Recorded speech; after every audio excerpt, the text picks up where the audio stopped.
ECG. Salut tout le monde, Benjamin pour la chaîne ECG. On vous fait cette petite vidéo aujourd'hui pour vous parler d'un problème récurrent dans la cigarette électronique qui est la fuite de liquide par les airflows du clairomiseur.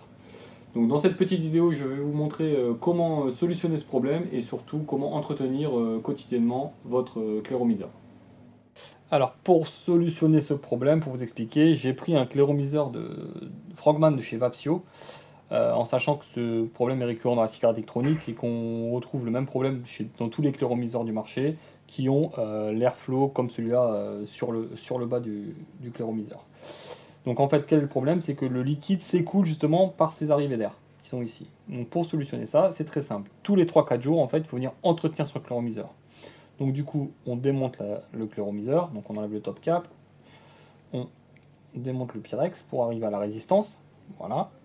On démonte cette résistance. Alors pourquoi ça fuit? C'est à cause de la résistance. Qu'est-ce qu'une résistance? Une résistance, en fait, c'est du coton dans lequel on y trouve un fil résistif ou une grille de type mèche, comme sur ce clairomiseur.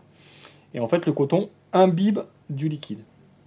Quand il y a trop de liquide imbibé ou quand on a laissé un peu la cigarette en pause, il se peut que le coton régurgite du liquide par le centre. Les résistances étant perforé de part en part, du coup ce liquide s'écoule par le bas de la résistance et du coup vient se retrouver directement ici au fond du clairomiseur. Donc pour régler ce problème, tous les 3-4 jours on démonte tout ça et on vient avec un coton-tige ou un sopalin nettoyer ici le surplus de liquide qu'on peut retrouver au fond du clairomiseur.